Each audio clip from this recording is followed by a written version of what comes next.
Hello everyone! Today we have a special video not with Alina but with her team DreamLife Spain. And today we have here with us Anton. He is the real estate expert from our team, and today he will tell you all the secrets of renting in another country for foreigners.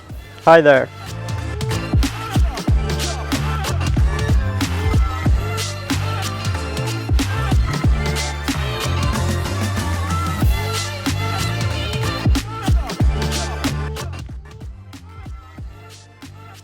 Anton, and last week you had the record case. You found for our client the apartment in 3-4 days. How is that even possible? Tell us a little bit about this case. Well, yeah, just in case it's not the normal case, yeah, over here it was a real record in general, yeah, but it was really pretty easy because like we started, let's say on Monday, we started the search on Monday. So on Tuesday we went to the last viewing of these flats. Everything was okay. The client really liked these flats. So on Wednesday we signed the reservation fee and we paid the reservation fee. We negotiated with the agent, and on Thursday we signed the contract and the client got the keys already. Anton, and how many families have already found their apartment with you with DreamLife Spain? Well, if I'm not mistaken, about 80, not 100, but it's pretty close to 100, but more than 80 for sure. Wow, that's impressive numbers. And with this experience, I think you know the answer, like how many challenges and with what challenges people are usually faced when they're looking for apartments in Spain, for example, or in any country in Europe. Well, the challenge number one, of course, is the Spanish income, because most of the agencies in Spain, in every city in Spain, they ask for a Spanish work contract, Spanish income, and something like that. So the foreigners obviously don't have it. So the majority of the offers, they are cut off. We are cut off from these offers. So 70% of the offers are cut off from us in general. So yeah, it's the one of the difficulties that we have right now. Secondly, of course, the second most common problem over here is that the agents just don't pick up the phone. Basically, when they post something on Idealista, the thing is that they instantly receive millions of calls, so they are just cannot process everything over here. They receive about 50-60 chat messages on Idealista and millions of calls, so like sometimes it's nearly impossible just to have a call with an agent over here. And thirdly, of course, there are a lot of scammers over here, yeah, so people that are just using other people, I mean, in this market in general, yeah. So the thing is that they post some fake flats, or sometimes when they see that the person is texting to many flats and stuff, a person may receive some message, some email from a scammer, and then they can transfer the money for no one. So it's also a big problem over here, especially in big cities.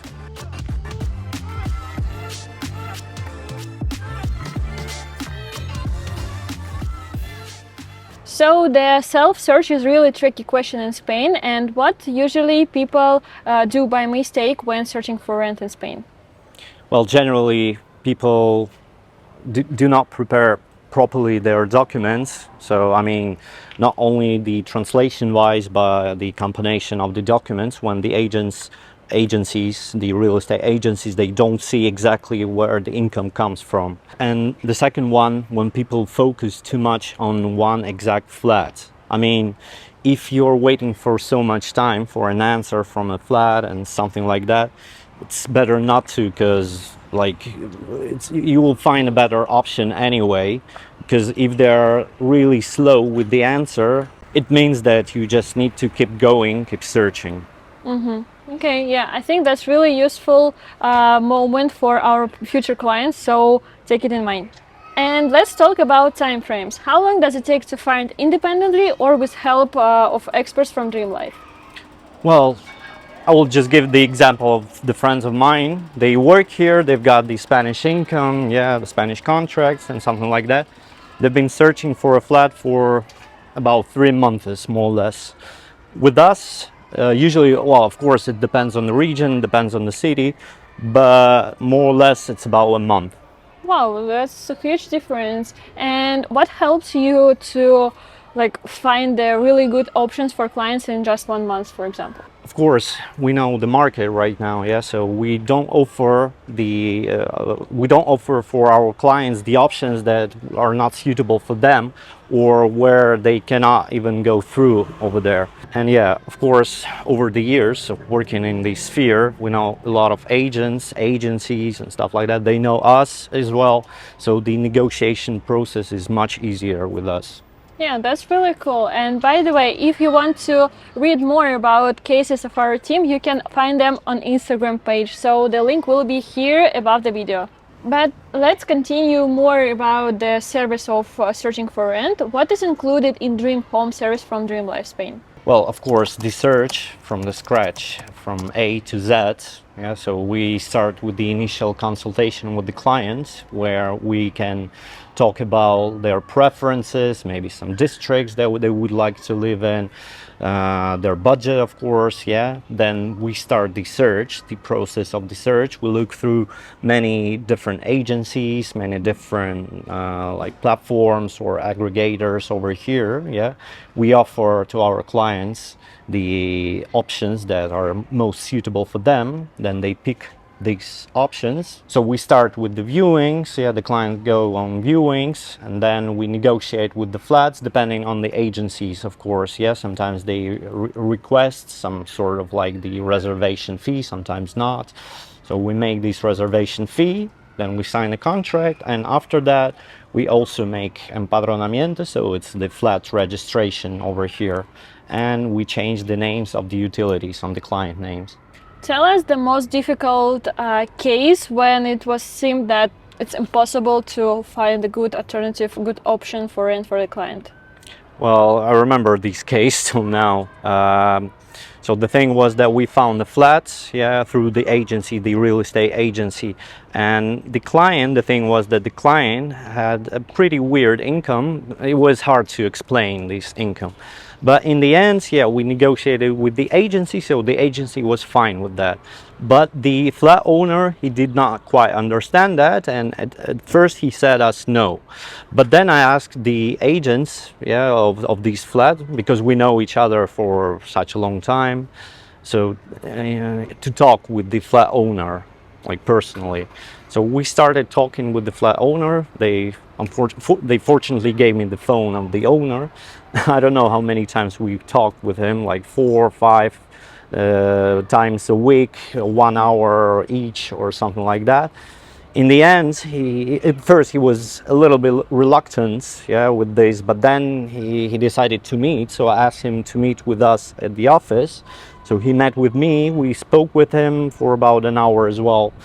Then after that, he offered us to meet all together with the clients. So I instructed the clients to prepare these kind of like a presentation to show him exactly what he does, like how he earns and something like that. So the next day we met at our office and we negotiated, and finally we closed the deal. So it was pretty hard case. So hi Sasha and Lera. And the main question, money.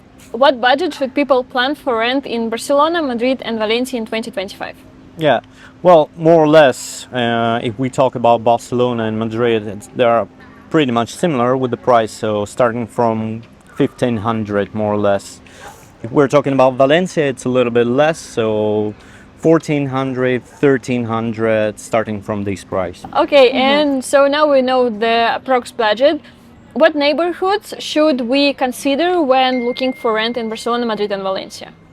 Well, if we're talking about Barcelona, of course, mostly is the districts further away from the sea. Yeah, it's just historically like that. They are the best districts over here. So it's Sarrià, Sant Gervasi, Pedralbes, Les Corts.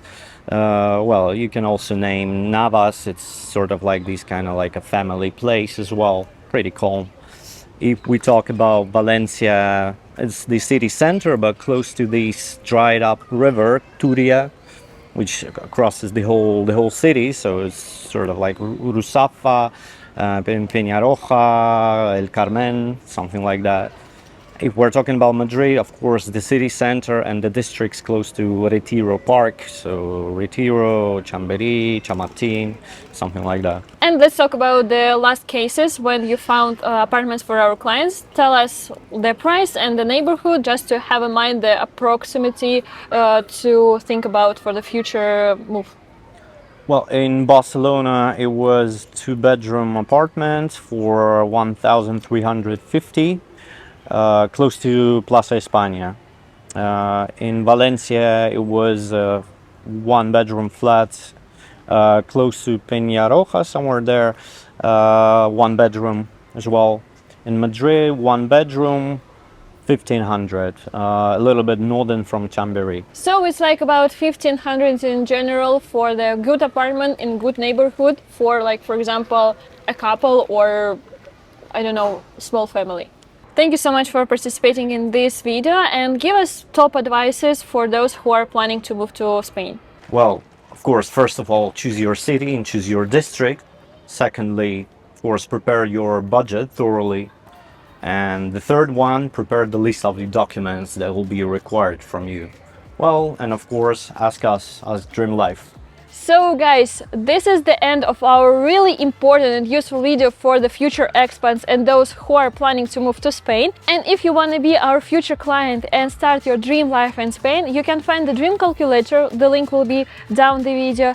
And just answering the couple of questions, you will get personalized analysis of your visa chances for Spain. For example, your visa chances on digital nomad visa or student visa, and the special personalized relocation plan for our experts. And if you're dreaming about life in Spain, you can always find us DreamLife Spain. All the links will be down the video. Goodbye.